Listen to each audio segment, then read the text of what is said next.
taking time off only for personal tragedies. The president's mother died of breast cancer.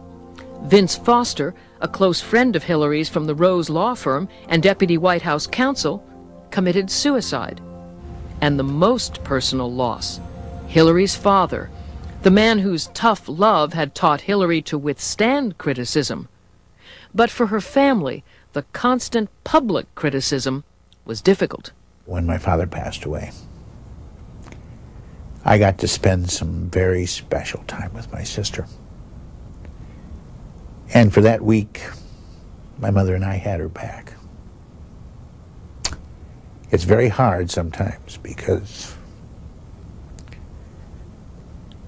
you see somebody you've known all your life, and you see them in person, you see them on television. It's very difficult because you know who they are, and you just feel like screaming at the top of your lungs, this is a good person. Hillary endured, her friends said, by leaning on lessons from her upbringing in Park Ridge and from both her parents. They gave her wings, but they also gave her a great deal of grounding in things that were important. Her church, her feelings, her readings. Her parents' influence was clear when she finally spoke out on Whitewater. And I think if my father and mother said anything to me more than 1,000,000 times, it was, don't listen to what other people say. Don't be guided by other people's opinions. You know, you have to live with yourself. And I think that's good advice. I mean, I'm glad I got it as a girl growing up, and I've passed it on to my daughter.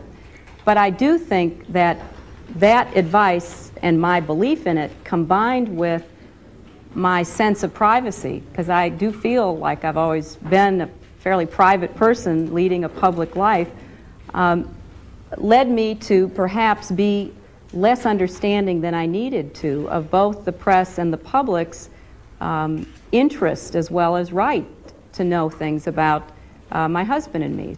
Well, I've spoke to a lot of young women, particularly, I don't know, lately around 13, 14, 15-year-old girls who have said that she's their hero and that they look at her and they feel like she's a good mom, you know, she's a good friend to her husband, and she's an amazing friend to this country in terms of the work she's trying to do. And I think she's a wonderful role model for people. The people who like Hillary Rodham Clinton find in her not just a role model, but the kind of the chalice in which they poured all of their hopes that now women have real power. Hooray. Her foes put in the chalice everything they dislike about the 60s, about the women's movement, about stepping out of traditional roles, denigrating traditional roles. In the most complimentary way, Hillary has not changed at all. She's exactly as forthright. She's exactly as honest. She is just as brilliant and just as interesting a person now as she was when she was a little kid.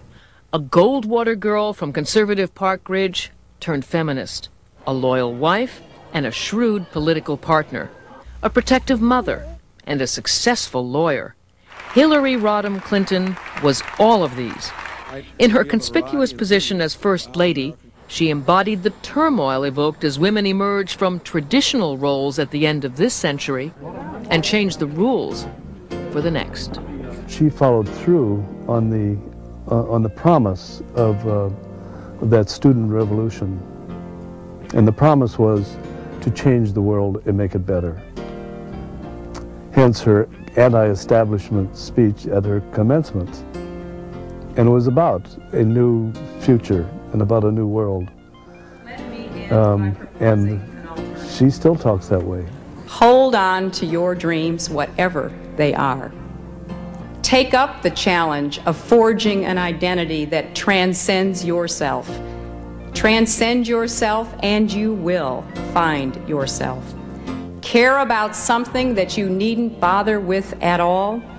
Throw yourself into the world and make your voice count.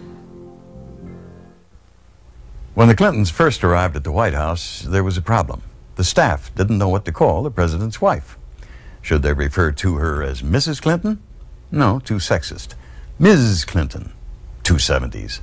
Mrs. Rodham Clinton, too long. The solution was simple, informal, and indicative of the changes this exceptional woman has made to the role of First Lady.